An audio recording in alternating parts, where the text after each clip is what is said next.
Shalom, Bapak Ibu sekalian, terkasih di dalam nama Tuhan Yesus, dimanapun Anda berada, salam sejahtera buat Anda sekalian, dan salam sehat selalu.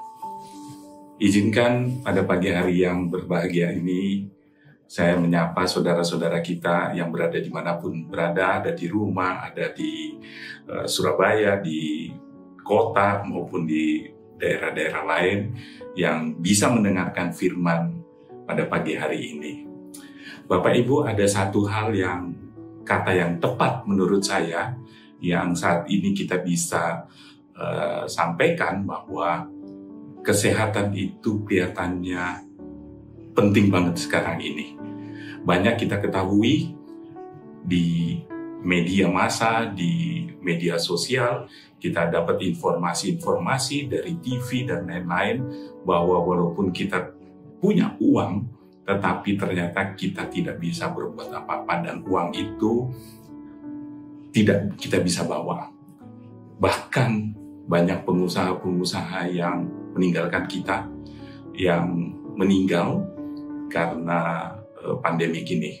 Ada pengusaha besar dari Surabaya, beberapa pengusaha besar di Surabaya yang meninggal, bahkan ada yang punya pabrik oksigen itu meninggal karena kekurangan oksigen. Ada pengusaha karton box juga lumayan terkenal, meninggal karena pandemik. Ada lagi satu pengusaha alat pertanian yang kami kenal baik, Dewan Penyantun di salah satu universitas dan yayasan pendidikan, beberapa waktu yang lalu juga meninggal karena pandemi ini. Jadi kita kelihatannya sangat amat takut dengan kondisi yang sangat mencekam ini, terutama pada saat pandemi second wave dari COVID ini yang dari India. Ya, tapi saya berharap di pagi hari ini kita tetap datang kepada Tuhan, kita mau mendengar dan kita mau menerima kebenaran-kebenaran firman Tuhan yang menguatkan dan memberi kita semangat dan memberikan roh yang berapi-api, bukan hanya kepada pribadi lepas pribadi, tapi juga terhadap gerejanya. Bapak, Ibu sekalian yang dikasihi Tuhan, izinkan saya untuk sharing tentang kebenaran firman Tuhan yang saya terima, yang saya minta dari Tuhan, betul-betul dari Tuhan, untuk disampaikan kepada gerejanya. Dan firman Tuhan yang ingin disampaikan ini terjadi juga dalam kehidupan saya, dan saya menghidupi kebenaran firman ini, dan Tuhan izinkan itu terjadi. Makanya saya ingin mengambil satu tema, bagaimana respon kita menerima keputusan Tuhan. Menerima keputusan Tuhan. Kalau keputusan Tuhan, janji-janji Tuhan itu baik, maka kita sangat bersukacita dan kita tidak memperhitungkan waktu lagi. Kita tinggal menunggu waktunya itu digenapi oleh Tuhan. Lewat waktu, berjalan dan lain-lain, lewat satu proses.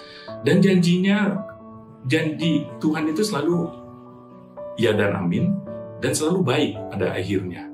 Ya, tetapi bagaimana kalau ternyata janji Tuhan itu atau keputusan yang Tuhan berikan kepada kita itu ternyata hal-hal yang tidak mengenakkan kita? Bagaimana kita meresponi? Saudara, apakah kita marah? Apakah kita kecewa? Apakah kita mengambil sikap untuk meninggalkan Tuhan? Nggak pakai Tuhan-Tuhanan deh. Ngapain? Janjinya nggak terjadi dalam kehidupan saya. Nggak terjadi dalam kehidupan saudara. Nggak terjadi dalam banyak hal. Itu yang membuat kita kecewa dan akhirnya meninggalkan Tuhan. Nah, bagaimana respon yang benar di dalam kitab Alkitab kita? Ini ada banyak cerita, bahkan sampai Yesus sendiri itu memberikan contoh yang bagaimana keputusan Tuhan itu di atas segalanya. Dan kita harus terima apapun itu. Apapun itu. Sekali lagi, apapun itu pasti kita terima. Saudara, yang saya ingin sharingkan sedikit saja, karena selebihnya saya akan membagi pengalaman saya berjalan bersama Tuhan selama beberapa bulan terakhir ini ya. Dan itu sangat luar biasa ya. Di dalam Alkitab, mari kita lihat di dalam 2 Raja-Raja 20 ayat 1 sampai dengan 3. Dan ayat ini sebetulnya bukan sesuatu ayat yang asing buat kita semua. Karena kita sudah sering kali membaca dan kita membaca. Tetapi apakah kita siap kalau menerima satu firman Tuhan seperti yang diterima oleh Hizkia, seorang raja yang luar biasa? Apakah kita siap menerima itu? Ya, saya bacakan untuk saudara. 2 Raja-Raja 20 ayat 1 sampai dengan 3. Pada hari-hari itu, Hizkia jatuh sakit dan hampir mati.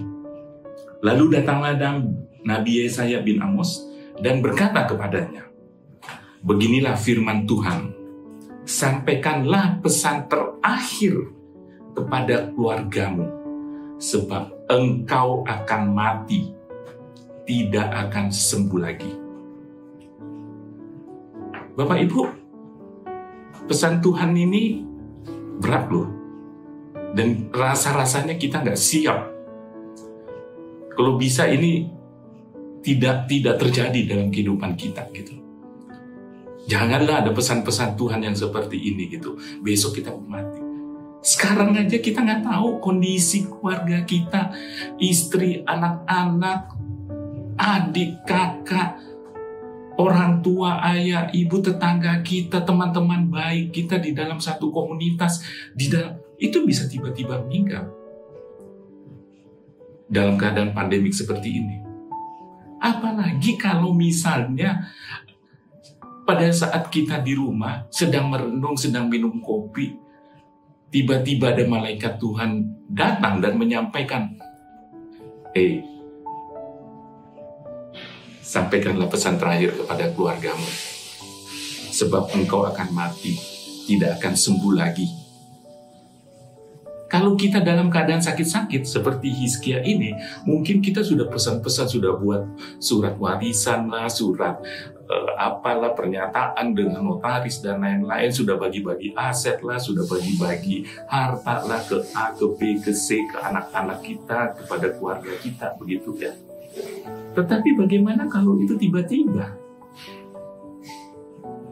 Ini masih ada medianya, yaitu ada seorang malaikat Tuhan, seorang nabi Tuhan, Nabi Yesaya bin Amos, datang kepada Hizkia menyampaikan pesan Tuhan itu, bahwa engkau akan mati dan tidak akan sembuh lagi. Bagaimana saudara meresponinya? Marah atau kecewa? Kalau meninggalkan Tuhan jelas nggak mungkin, karena kita akan mati. Tetapi kalau misalnya mendengar ini ada keluarga kita yang mengalami hal seperti ini, respon kita bagaimana? Ya, ini sesuatu hal yang menurut saya firman Tuhan itu sangat berat dan agak ekstrim ya. Ini yang terjadi, Bapak Ibu. Nah, tetapi saya ingin sampaikan bahwa apa yang dilakukan, apa respon Hizkia terhadap firman Tuhan lewat hambanya, yaitu Nabi Yesaya, ini bukan marah loh. Tidak marah. Ya, tidak marah. Malah dia berserah kepada Tuhan. Kita bisa lihat di dalam ayat selanjutnya ya. Di dalam ayat 5 dan 6 ya. Jadi ayat 4-nya Nabi Yesaya baru mau keluar rumah, masih di dalam pelatarannya ya. Nah, di dalam 2 Raja-Raja 20 ayat yang ke-5 dan ke-6, lalu Hizkia memalingkan mukanya ke arah dinding Dan ia berdoa kepada Tuhan. Dia memalingkan mukanya ke arah dinding. Dan dia berdoa kepada Tuhan. Tuhan, ingatlah kiranya bahwa aku telah hidup di hadapan-Mu dengan setia dan dengan tulus hati. Dan bahwa aku telah melakukan apa yang baik di mata-Mu. Kemudian menangislah Hizkia dengan sangat. Ini satu respon dari seorang raja yang sangat berkuasa pada saat itu, meresponi keputusan Tuhan bahwa dia akan meninggal, tidak akan disembuhkan. Hizkia hanya, Tuhan, ingatlah kiranya aku telah hidup di hadapan-Mu dengan setia, dengan tulus hati, dan bahwa aku telah melakukan apa yang baik di mata-Mu. Kemudian menangislah Hizkia dengan sangat. Saya percaya Hizkia ini termasuk orang yang benar. Maka betul di masa-masa sekarang ini kita memang sangat butuh dengan doa-doa. Masalahnya, Bapak Ibu, saudara yang dikasihi Tuhan, masalahnya tidak semua doa itu ada kuasanya. Tidak semua. Ada doa-doa yang besar kuasanya. Ya, kita bisa buktikan nanti dari ayat-ayat firman Tuhan ini. Tapi ada doa yang tidak ada kuasanya sama sekali. Berdoa ya berdoa sebagai satu rutinitas, satu kebiasaan aja ya. Berdoa seadanya, berdoa dengan tidak ada kuasanya, asal diucapkan aja.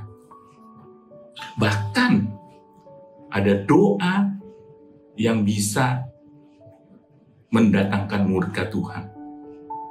Banyak loh di Alkitab doa yang mendatangkan murka Tuhan. Saya nggak akan bahas itu. Saya tidak akan bahas itu, tapi saya akan fokus kepada bagaimana kalau keputusan Tuhan itu berbeda dengan keinginan kita. Ya, apalagi ini seperti contoh pertama yang saya ambil adalah dari Raja Hizkia.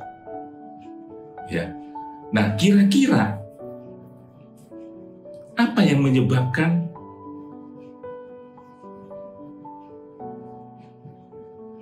Hizkia itu doanya sangat di ayat berikutnya didengar oleh Tuhan. Di dalam catatan yang saya dapat dari Alkitab dari beberapa ayat, ya, saya melihat kenapa Hizkia ini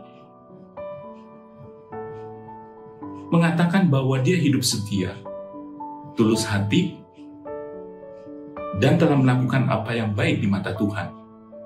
Nah, apakah kita juga melakukan minimal ada 3 hal yang Hizkia lakukan ini? Setia yang pertama, yang kedua adalah tulus hati, dan yang ketiga adalah melakukan apa yang baik di mata Tuhan. Saya mencatat dari Alkitab apa yang saya peroleh, yang saya gali, kebaikan Hizkia, Raja Hizkia selama hidupnya, ya minimal ada 5, Bapak Ibu. Yang pertama, membuka pintu-pintu rumah Tuhan dan memperbaikinya, rumah-rumah Tuhan. Ya. Yang kedua, menguduskan rumah Tuhan. Yang ketiga, mempersembahkan korban bakaran kepada Tuhan. Korban bakaran loh ini, ya. Yang keempat, mengumpulkan orang-orang Israel untuk merayakan Paskah. Yang kelima, merayakan roti tidak beragi. Ini ada 5 hal yang kalau kita lihat mewakili 3 poin itu. Kalau dia nggak setia, ngapain? Dia memperbaiki, menguduskan rumah Tuhan. Kalau dia tidak tulus hati, ngapain dia ngumpulin orang-orang untuk merayakan Paskah? melakukan korban bakaran kepada Tuhan. Ya. Dan ini semua adalah sesuatu yang menyenangkan hati Tuhan. Nah, pertanyaannya, apakah saya dan saudara melakukan hal yang dilakukan oleh Hizkia ini? 5 poin ini. Ya. Tidak aneh buat Tuhan untuk mengubah keputusannya menjadi keputusan yang berbeda. Ya. Kalau istilah ekstrimnya, Tuhan sudah memutuskan hukuman mati untuk Hizkia. Tidak akan sembuh karena penyakitnya itu. Tetapi keputusan itu dalam sekejap bisa diubah oleh Tuhan. Dalam sekejap. Mungkin dalam beberapa menit, seperti membalikkan telapak tangan. Nabi Yesaya belum keluar dari pelataran rumah Hizkia. Dan dia disuruh balik loh oleh Tuhan. Disuruh balik oleh Tuhan. Ya, di 2 Raja-Raja 20 ayat 5 dan 6, baliklah dan katakanlah kepada Hizkia, raja umatku. Beginilah firman Tuhan, Allah Daud, bapa leluhurmu. Telah kudengar doamu dan telah kulihat air matamu. Sesungguhnya aku akan menyembuhkan engkau. Pada hari yang ketiga, engkau akan pergi ke rumah Tuhan. Aku akan memperpanjang hidupmu 15 tahun lagi. Dan aku akan melepaskan engkau dan kota ini dari tangan Raja Asyur. Aku akan memagari kota ini oleh karena aku dan oleh karena Daud hambaku. Ini janji Tuhan luar biasa. Keputusannya Tuhan tadi dari mati, besok akan mati, tidak sembuh dari penyakit. Belum 5 menit, ternyata Tuhan mengubah. Dasar Tuhan mengubah keputusannya itu apa, saudara?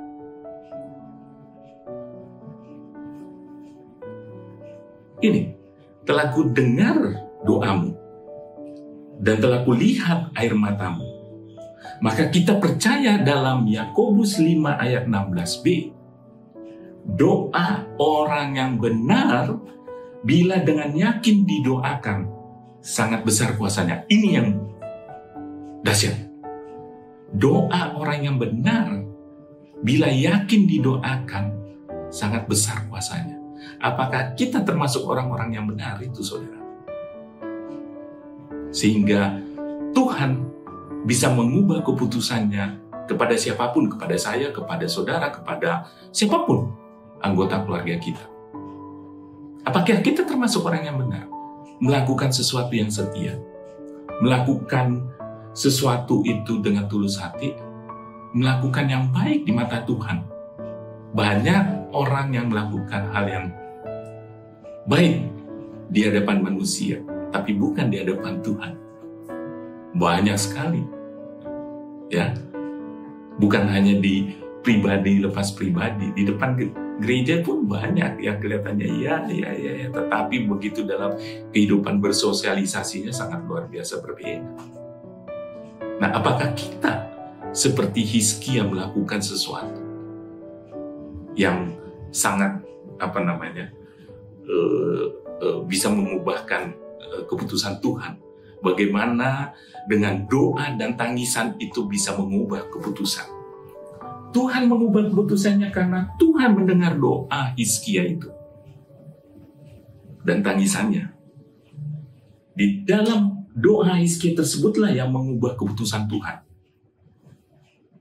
Yaitu 3 poin tadi. Ya, bahwa dia memang betul-betul kita bisa membuktikan dasar dari dia hidup setia di hadapan Tuhan. Dia tulus hati, dia melakukan apa yang benar. Keputusan Tuhan bukan dia pada saat itu aja dia mendengar doa, oh Hizkia iya. Tapi Tuhan melihat referensi yang terjadi di kehidupan sebelumnya. Bukan pada hari Nabi Yesaya menyampaikan, tetapi Tuhan punya rekodnya, punya catatannya. Bahwa Hizkia sejak dia menjadi raja, dia hidupnya melakukan dengan setia, dengan tulus hati, dan melakukan yang baik. Itu yang mengubah keputusannya. Bukan hanya karena Hizkia berdoa dan menangis pada saat itu sehingga Tuhan terharu begitu sehingga udah deh kasihan nih anakku Raja Hizkia. Bukan itu, Bapak Ibu. Tuhan punya catatan yang sangat valid di dalam buku kehidupannya bahwa memang ini terbukti, ini hidup setianya bagaimana, hidup tulus hatinya bagaimana, hidup yang menyenangkan hati Tuhan itu yang bagaimana. 3 poin ini loh Bapak Ibu. Ini yang terjadi. Nah, maukah kita melakukan hal-hal yang baik di sisa hidup kita? Mumpung masih ada waktu Bapak Ibu. Mumpung masih ada waktu, kita bisa melakukan hal-hal yang menyenangkan hati Tuhan. Mulai dari hal yang sepele. Mungkin dalam kondisi yang saat ini kita bisa berbagi peran bersama pemerintah, dengan masyarakat lainnya. Kita membantu bagaimanapun. Semua terdampak Bapak Ibu. Gereja terdampak, pendeta terdampak. Kita bisnismen juga terdampak. Masyarakat umum juga terdampak. Pengusaha restoran, mall, semuanya. Hanya beberapa industri yang memang mengalami positif, ada peningkatan. Tetapi rata-rata semua ekonomi Indonesia, bukan hanya Indonesia, negara-negara, dunia, semua terdampak, Bapak Ibu.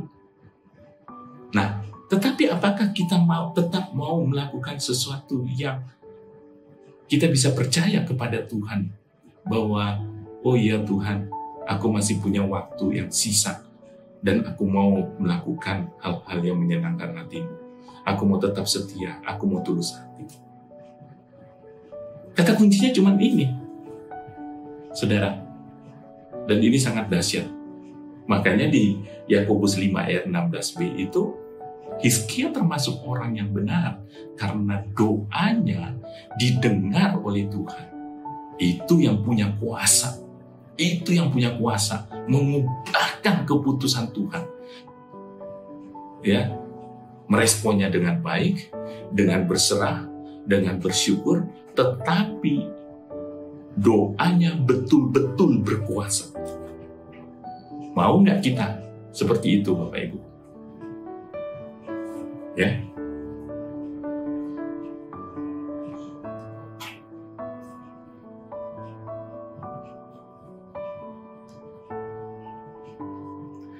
Saya ingin sebagai penutup, Bapak Ibu, saya ingin sharing pengalaman saya selama beberapa bulan terakhir ini bersama Tuhan. Ya, saya juga mengalami hal yang sama dengan Hizkia. Ya, nanti ini ceritanya. Jadi selama 1,5 tahun ini tidak bisa kemana-mana, tidak bisa mengunjungi klien dan lain-lain. Saya udah beberapa kali sharing di gereja ini, di Bapak Ibu sekalian. Di tahun 2019 saya bisa terbang itu hampir 100 kali dalam 1 tahun. Rata-rata 7-8 kali 1 bulannya. Ya. Di tahun 2020 cuma 5 kali bisa terbang. Di tahun 2021 ini baru 2 kali bisa terbang. Ya.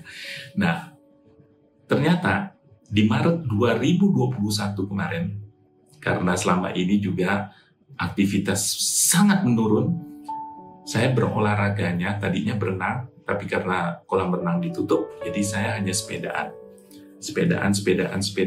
dan pada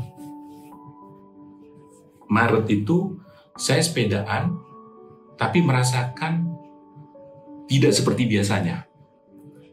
Ngos-ngosan dan dada kiri saya nyeri. Akhirnya saya minta tolong istri untuk dikrokin. Dan ternyata hasilnya tidak merah. Malah saya konsultasi dengan adiknya istri yang kebetulan dokter di Jakarta. Kemungkinan indikasinya sama dengan asam lambung naik. Akhirnya dikasih dengan obat asam lambung. Tetapi setelah obat asam lambungnya itu habis, juga tidak sembuh. Nyerinya di dada kiri ini sampai tembus ke pundak belakang, ya, ke punggung belakang. Akhirnya dikerok nggak berhasil. Adik ipar saya ini yang dokter bilang, coba cek ke dokter jantung. Akhirnya saya ke dokter jantung di salah satu rumah sakit swasta di Surabaya. Saya cek ke situ. Di tanggal 20 April, saya melakukan namanya treadmill test. Pada saat saya melakukan treadmill test itu dengan dokter jantungnya, pada saat saya denyut nadi, denyut jantung saya di 110 BPM, beat per minute, ternyata tensi saya mencapai 220 sistolnya. Kan ada sistol dan diastol. Sistolnya mencapai 220. Nah, menurut dokter jantung pada saat itu, dia bilang ini ada yang nggak benar. Kalau terlalu tinggi, tensinya terlalu tinggi. Akhirnya saya dikasih obat untuk tensi, ya, menurunkan tekanan darah tinggi, baik pagi dan malam. Ada slide-nya, Bapak Ibu, saya sharingkan. Ya, ini menjadi satu kesaksian bagi saya, bagaimana kita memegang janji Tuhan itu, keputusan Tuhan itu. Ya, tanggal 23 April, akhirnya dokter menyarankan saya untuk melakukan ekokardiografi.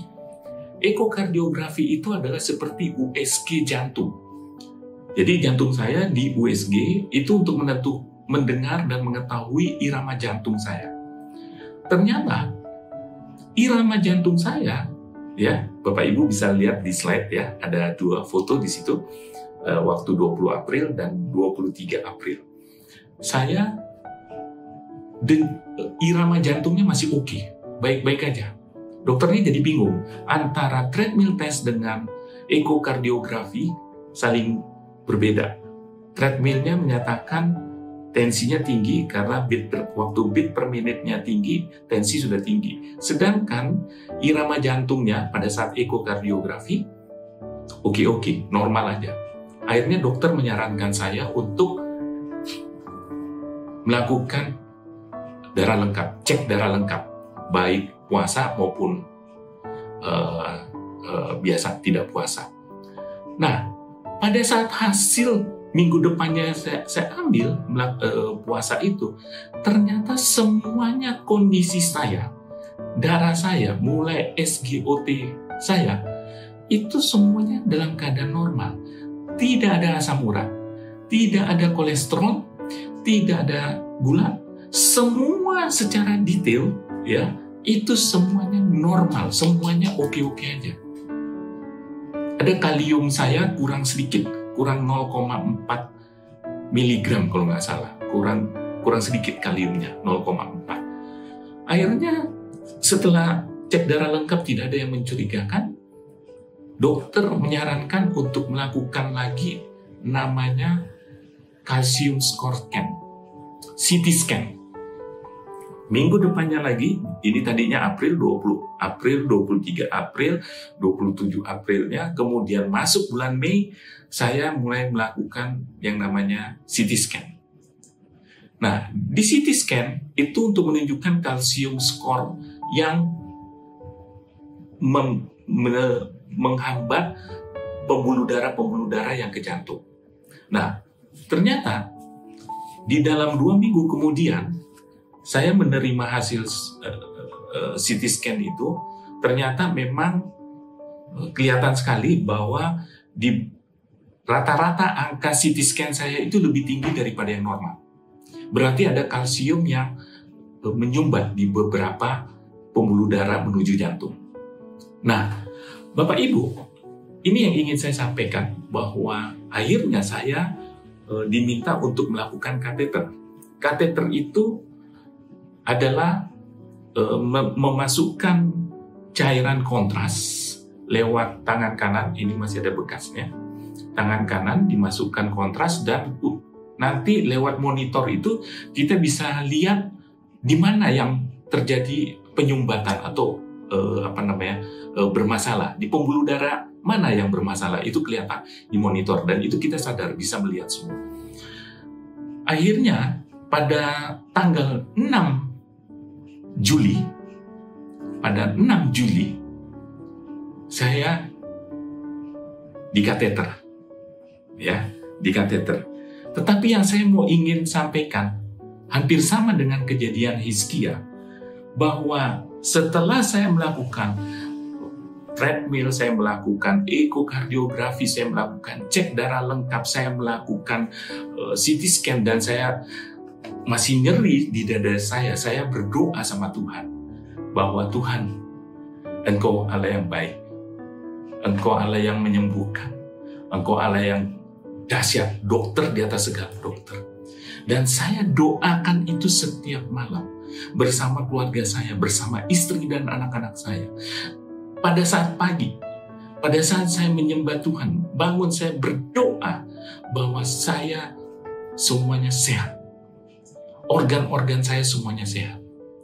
Tuhan berbicara, saudara. Tuhan berbicara. Berbicaranya itu bagaimana? Berbicaranya, saya ada di slide saya juga. Pada tanggal 6 Juni, minggu pertama, ada perjamuan kudus. Betul ya Bapak Ibu ya? Nah, saya datang, waktu itu ibadah sore, jam 4 sore, saya datang bersama istri. Perjamuan kudus, kemudian saya ambil, perjamuan kudus dan hostinya, saya masukin di kantong. Saya nggak lihat lagi. Tetapi pada saat pendeta mau perjamuan kudus, kemudian menyampaikan, ayo kita perjamuan kudus, saya lihat perjamuan kudus. Dan perjamuan kudus itu, hostinya menyatakan dari Matius 8 ayat 7b. Matius 8 ayat 7b. Itu saya foto dan saya tunjukkan kepada istri saya bahwa Tuhan berbicara kepada saya, khusus kepada saya, dan ini adalah keputusan Tuhan, janji Tuhan kepada saya. Dia tahu bahwa saya sakit, ada nyeri di dada saya. Itu aku akan datang menyembuhkannya. Ini firman Tuhan yang saya pegang, saya aminkan, saya doakan bahwa ini terjadi dalam kehidupan saya dan dada saya, jantung saya sehat. Saya doakan, Bapak Ibu, selama 1 bulan. Dan akhirnya karena ada protokol kesehatan terkait dengan pandemi, saya harus masuk rumah sakit lebih dulu, periksa darah lagi, swab, kemudian foto toraks, dan semuanya oke. Tanggal 6 Juli, 1 bulan kemudian dari perjamuan kudus itu, akhirnya saya di kateter. Saya di kateter, Bapak Ibu. Di kateter, masuk ke ruang operasi, di situ ada monitor cukup besar, bisa kita lihat semuanya, dan ternyata dokter menyatakan bahwa kondisi saya, jantung saya cukup parah. Jantung itu ada 2 bagian, sisi kanan dan sisi kiri. Sisi kanan semuanya normal. Pembuluh darah semua yang di sisi kanan, bilik kanan ini normal. Tetapi yang di bilik kiri itu, bilik kiri ternyata ada 4 penyumbatan. Bilik kiri yang di depan sini itu 50% penyumbatan. Bilik kiri yang di sebelah kiri di sebelah sininya itu ada 2 penyumbatan yang 75%. Dan yang di belakangnya ini, di sini ya, di sininya itu 90% penyumbatan. Ya, orang-orang bilang, teman-teman semuanya yang tahu di belakangmu kebanyakan makan enak lah dan lain-lain. Ya udahlah, itu udah lewat masanya. Tetapi Bapak Ibu, dokter menyatakan bahwa dengan kondisi ini harus operasi jantung bypass. Dan itu tidak bisa di rumah sakit swasta ini. Harus dirujuk kepada satu rumah sakit pemerintah. Yang pada saat itu, awal Juli kemarin, itu pandemiknya luar biasa. Lorongnya penuh dengan masyarakat yang sakit, yang berobat. Di lapangan parkirnya pun penuh dengan pasien-pasien COVID. Akhirnya dokter sampaikan, "Pak, maaf, kami tidak bisa. Kalau Bapak mau operasi bypass, kami tidak bisa di rumah sakit ini." Dan memang dia bukan dokter bedah jantung. Harus dokter bedah jantung karena bypass itu operasi besar. Saya cuma ngomong sama Tuhan, saya bilang, saya berserah. Tuhan mau sembuhkan. Tuhan tidak mau sembuhkan saya. Tuhan tetap baik.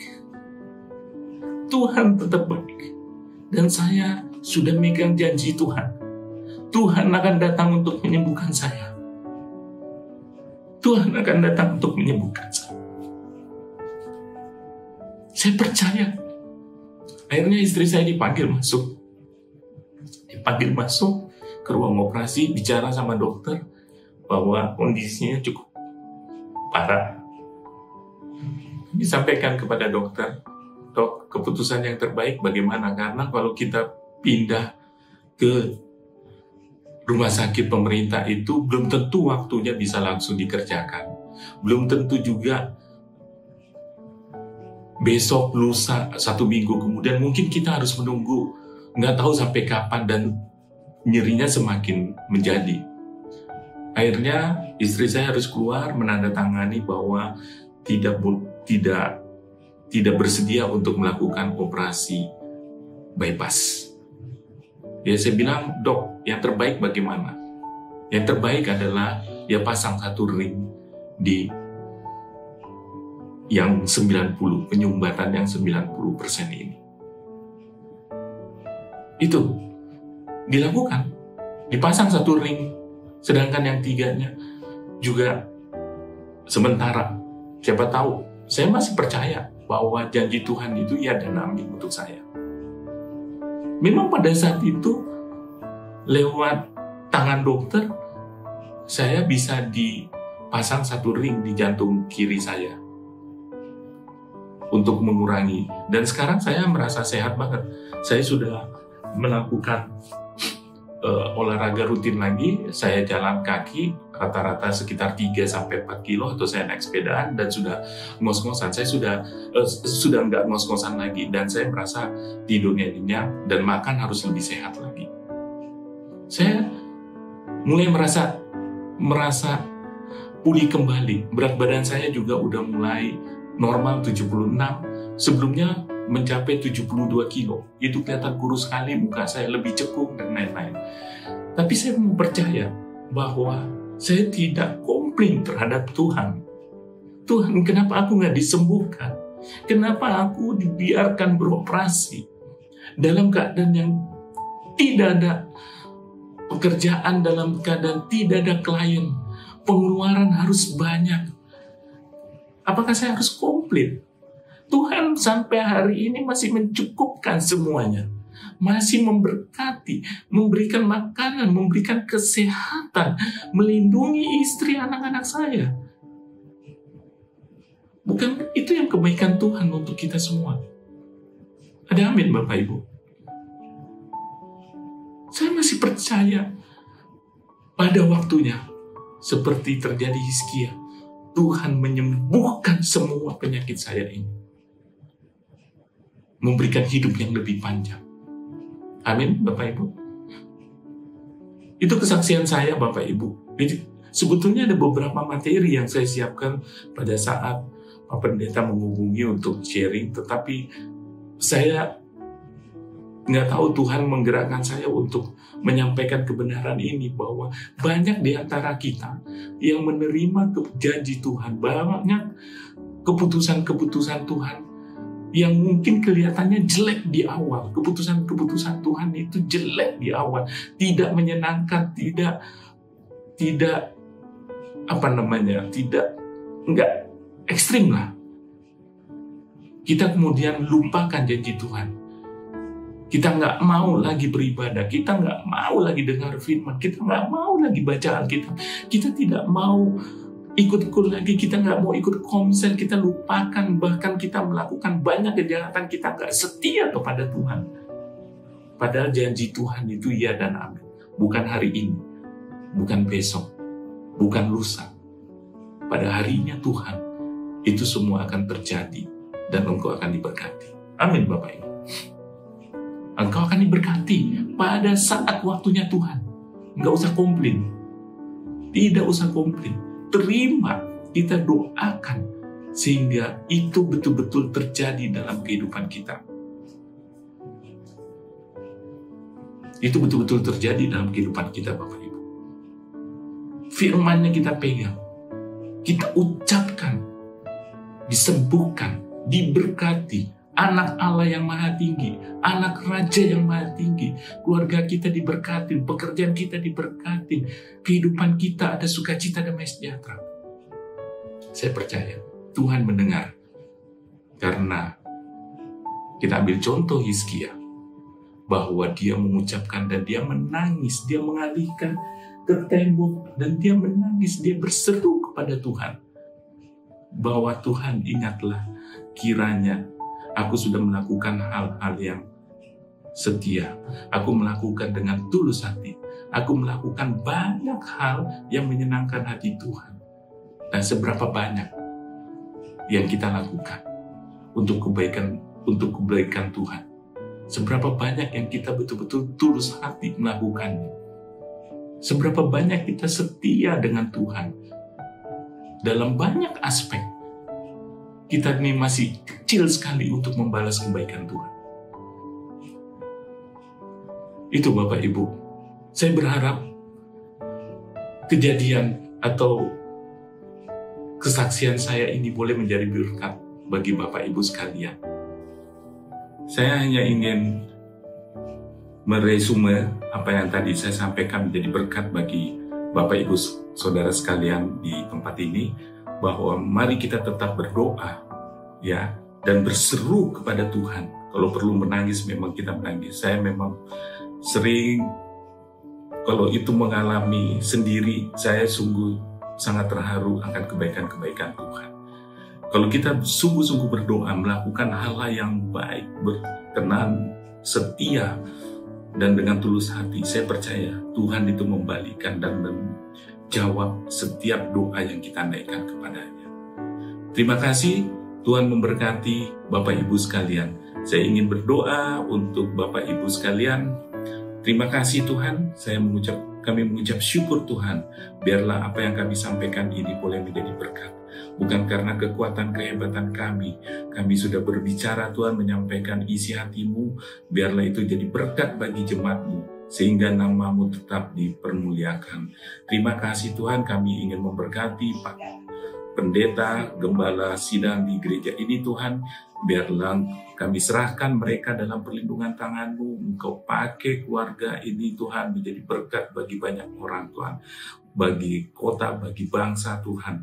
Terima kasih Tuhan, ada perlindungan-Mu, ada berkat-Mu atas gembala sidang kami ini Tuhan. Berkati juga jemaat-jemaat yang saat ini sedang sulit-sulitnya Tuhan. Engkau berkati dengan penghiburan. Engkau memberkati dengan sukacita damai sejahtera, yang terikat dilepaskan, yang putus asa dikuatkan Tuhan. Engkau memberkati di minggu yang baru Tuhan. Kami percaya Engkau memberkati juga kota kami Surabaya, memberkati Jawa Timur, memberkati Indonesia. Segala COVID yang ada ini Tuhan segera berlalu, karena kami percaya kuasa darah-Mu melindungi, memberkati kami semua. Terima kasih Tuhan. Di dalam nama Tuhan Yesus, kami berdoa mengucap syukur, yang percaya sama-sama katakan amin. Tuhan memberkati, sampai ketemu lagi di kesempatan yang lebih baik. Terima kasih. Haleluya.